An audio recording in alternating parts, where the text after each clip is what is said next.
Would you ever go underwater diving into a cave nicknamed the Cave of Death for fun? What started out as friends embarking on an adventure soon turned into a very deadly mistake. When they realized what was going on, it was already too late. 4 people were found dead in a water-filled tunnel in Dead Man's Cave on Y Mountain, Utah.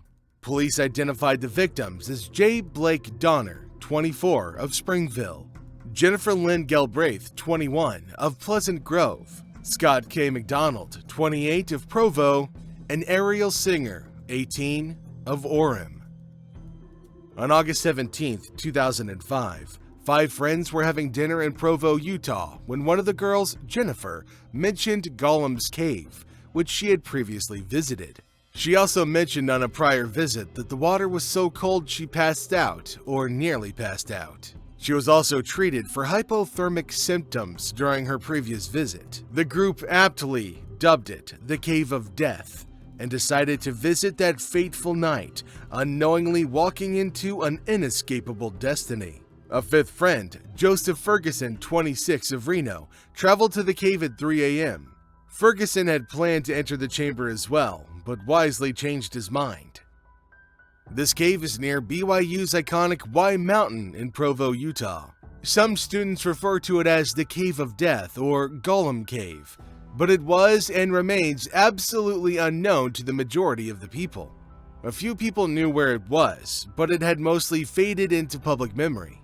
It wasn't very far up the mountain, but it was hidden by some bushes, making it difficult to find. To make matters worse, the entrance was a slit in the rock that was readily overlooked. The cave was flooded and only 4 feet tall, so it was more of a crawl space. The true risk was a 15-foot water-filled tunnel that measured 18 by 20 inches and ran from one side of the cave's entry to the other. Jennifer led the way excitedly, thinking this was going to be another great adventure that she'd be able to cross off of her checklist, and was followed into the dark, terrifying cave by Blake Donner, Scott McDonald, and Ariel Singer. They dropped into a water hole about 4 feet deep and swam another 12 to 15 feet underwater toward another chamber where there's 2 to 3 feet of breathing space. Jennifer vanished under the chilly water, and the rest of her friends lowered themselves into the same narrow passage, believing that the other had made it safely over. But none of them survived to tell the tale about what really happened in that cave. The explorers were wearing shorts and sandals and were equipped only with a flashlight. A rope is tied from the entrance of the water hole through the tunnel to the cavern on the other side to help spelunkers get through the tunnel. The 4 of them didn't appear to have used the rope, which means they may have easily missed the cave opening, become disoriented, and drowned as a result. As you might expect, the small tunnel could only accommodate 1 person at a time, so each companion probably entered the water expecting a clear exit, but instead encountered an obstacle as each friend ran out of air before reaching the exit. This would explain why all of the friends were discovered facing the same exit hole, one after the other. A caver who had previously survived the hazardous swim reported that he did not utilize the rope and wound up at a dead end of rocks after missing the cave entry. He had to push himself backward till he reached the doorway, but that one mistake nearly killed him. Yet there's no accuracy to that assumption. After all, it is but an assumption. What might have happened down there could have been completely different from our interpretation of the events. Another possibility is that the 4 could have made it to the other opening of the cave, but were killed by the high concentration of nitrogen underground. There would have only been 20.9% oxygen, which would have been used up rapidly after the group exited the water, replacing any oxygen with carbon dioxide. It would have only been a matter of minutes before they were out of breath and had difficulty even thinking, making it even more difficult for them to complete their evacuation and swim back to the cave's entrance. When the group hadn't returned by 6:25 a.m., the 5th friend started getting anxious. He waited approximately 45 minutes for the 4 to return before summoning other friends who were familiar with the cave. Ferguson became increasingly concerned and dialed 911 at 6:30 a.m., leading rescuers to arrive. Utah County Sheriff Lieutenant Dave Bennett said that if one of the victims drowned, they could have prevented others from getting through.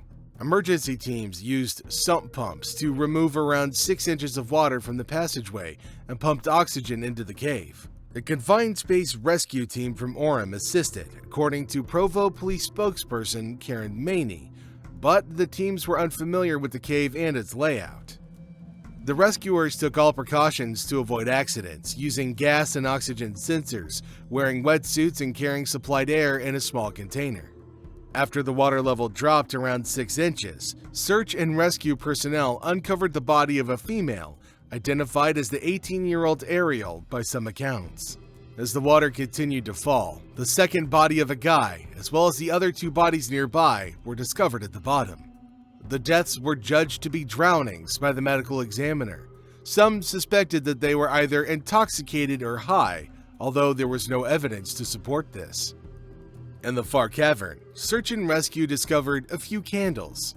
2 flashlights were also discovered in the water tunnel that appeared to belong to the group, but it was unclear whether they belonged to the friends or earlier visitors. Some assumed that the group brought the candles and lit them in the cavern, consuming the oxygen and leaving them without air. The companions would then have attempted to swim back down the tunnel with less oxygen than usual, at which time the lead person may have passed out or become disoriented, blocking the underwater passageway for the rest of them. According to another story published a year after the disaster, a sensor later measured the oxygen concentration at only 19%. However, this raises the question of why the levels were so low when oxygen was pumped into the cave. Perhaps it wasn't pumped in for a long enough period before the dead were discovered, or perhaps the oxygen never made it to the far cavern. Others thought that the friends emerged from the water tunnel into a room filled with foul air, which may often gather in caverns. It may be harmful, but even if it's not, it can prevent oxygen from entering the space properly. The Provo Police Department trains each year for cave rescues, but this rescue was unique in that it involved water. According to Billings, the cave is man-made, possibly an old abandoned mine shaft or access tunnel. Authorities sealed the cave with cement to prevent further disaster, and a plaque stands in memory of the deceased. Friends of the deceased visit the cave to pay their respects and leave handprints on the wet concrete. So from a group dinner, to a cave, to exploration, to a group drowning. This was definitely one tragedy that their families would never forget. But, my intrepid viewers, the question still remains. What really happened in that cave? Was it all just natural causes, or is there a possibility that we're too scared to talk about?